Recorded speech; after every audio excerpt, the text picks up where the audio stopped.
é o cara que é um trabalhador urbano, que demora horas para sair de uma periferia e trabalhar numa região mais central e voltar. Esse cara gasta 2 horas, às vezes 3 horas, para ir e voltar do trabalho, todos os dias. Esse cara não tem vida, ele está exaurido ao longo da semana. E ainda ele tem o trabalho no sábado. Pois bem, esse é o cara que no início se empolgou com o fim da escala 6x1.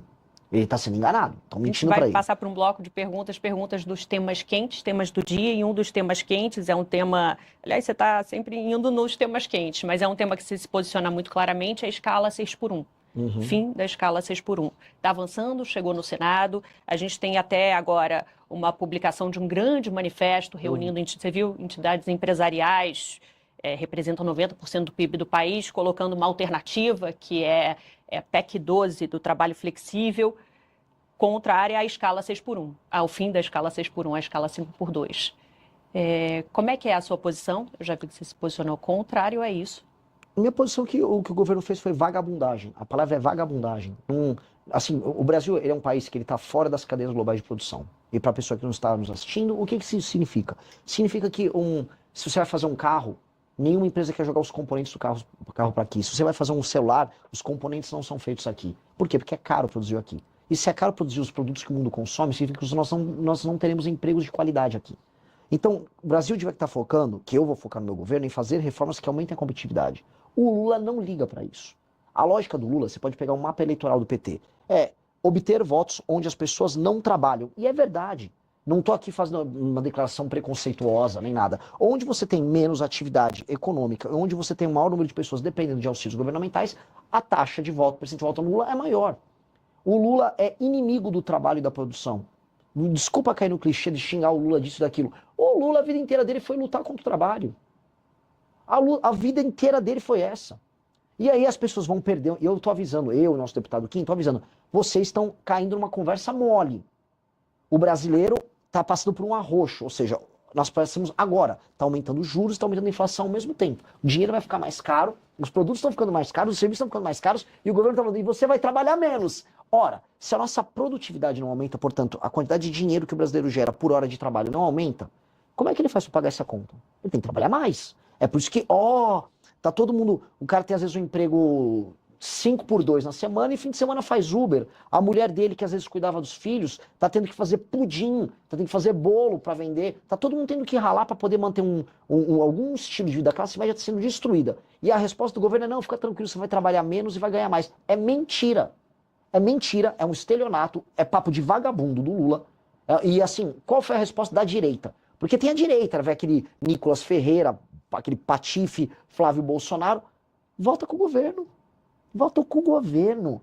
Que coisa imunda. Não tem coragem de se posicionar porque tem medo de perder voto. E aí nós nos posicionamos contrários porque o que o Brasil precisa é flexibilização nas leis trabalhistas. Que é exatamente essa PEC. Ela gera alguma flexibilização porque ela faz com que você pague por hora, mas aceitando que houve uma diminuição de jornada de 44 para 40 horas. Ok, diminui de 44 para 40 horas. Isso vai fazer com que o brasileiro tenha que trabalhar, vá trabalhar menos? Não! O brasileiro vai fazer bico por fora. Todo mundo que tem restaurante, e mesmo agricultor já está combinando de fazer assim, ó. Olha, eu não vou poder, eu vou precisar que a gente trabalhe no sábado e no domingo. Então contrata os seus caras, você fala pro vizinho, eles trabalham até tal dia e aí nos outros dias eu vou ter que contratar. Só que para quem eles vão jogar o custo dessa ineficiência? É no preço da comida, vai jogar para o consumidor, vai diminuir as margens, já está todo mundo atolado, o agro está com um surto de recuperação judicial agora. É isso que o governo propõe? Enquanto ele aumenta os custos de quem trabalha e produz, os juros estão aumentando, porque o governo não para de gastar mal, a inflação está subindo, a gente está indo para uma crise gigantesca. O Brasil, não entrou num colapso econômico lá naquela crise do governo Dilma, você lembra? 2014, 15, 16? Porque surgiu a uberização. Porque foi na mesma época que chegaram os aplicativos no Brasil, e aí todo mundo que perdeu o emprego pôde virar entregador ou pôde virar motorista de Uber. E aí milhões, porque pensa assim, são milhões de motoristas, milhões de entregadores. E o núcleo familiar dessas pessoas? Quantas dezenas de milhões de pessoas não foram salvas da pobreza extrema nos grandes centros urbanos por conta da chegada da tecnologia? Hoje, eles estão tentando, vamos dizer, sabotar até essa atividade. E hoje, como eles evitam que o Brasil consiga gerar empregos de qualidade, eles estão jogando todo mundo numa mega informalidade. Não vai dar para ter todo mundo fazendo Uber agora. Não vai dar para todo mundo virar entregador. Ou seja, eles estão ferrando a vida dos mais pobres. E eles são irresponsáveis. Então, a nossa opinião é bem clara. Nós temos que flexibilizar as leis trabalhistas. E é flexibilização pagando por hora, gerando concorrência nos sindicatos, porque o que vai acontecer? Se você tem um sindicato A, B ou C de entregadores, e aí um sindicato ele tem uma estratégia mais eficiente para representar um conjunto de entregadores, ele pode fazer as negociações patronais. Os Estados Unidos tem isso, várias nações têm isso. Aqui não, você tem que ter um sindicato que tem uma federação lá, uma dessas confederações sindicais, que controla ele, ela faz os negócios que ela faz com as grandes empresas dele, porque todo mundo sabe, elege os deputados que ela precisa eleger, especialmente pelo PT, e não liga para o resultado do sindicalismo dela. Veja só, eu não sou contra sindicatos, eu estou falando aqui, tem que ter mais sindicatos concorrendo entre si, e paralelamente o trabalhador faz o contrato dele do jeito que ele quer fazer. E flexibiliza. As experiências internacionais vão todas na linha de quem flexibiliza, gera mais emprego e gera mais renda. Então, é o que nós temos que fazer. Se avançar, e é o que parece, a votação da redução da escala 6x1, você, se eleito, trilharia algum caminho para tentar derrubar? Eu faria diferente. Já que eles destruíram a CLT com isso, eu vou propor um novo regime de contratação paralelo. Porque, olha só, já existe. Vamos ser bem sinceros. Todo mundo que está nos assistindo aqui, deve ter pessoas que são comerciários, gente que trabalha com serviço. Saiu nos últimos 15 anos de 700 mil para 17 milhões o número de pessoas que são PJ. O que é o PJ, além de um regime alternativo de contratação? Sim. Porque as pessoas não é querem. Um grande empresário. Não. Então, o que está acontecendo? Né? O cara que virou PJ, ele não virou um businessman. Ele está vendendo a força de trabalho dele, dando um cambalacho na CLT, que não funciona.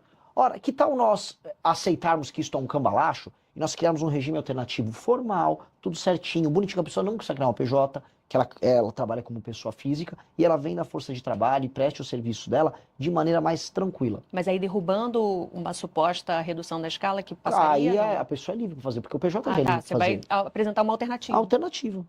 Aí as pessoas misteriosamente vão preferir a alternativa. É isso que vai acontecer. Porque do jeito que está, é um regime mentiroso que o Lula está usando para se reeleger, enganando pessoas em áreas urbanas que vivem um drama. Qual é o drama do cara, da pequena porcentagem da população que vive na escala 6x1? Que é uma pequena porcentagem. CLT 6x1 não é o grosso das pessoas que trabalham no Brasil.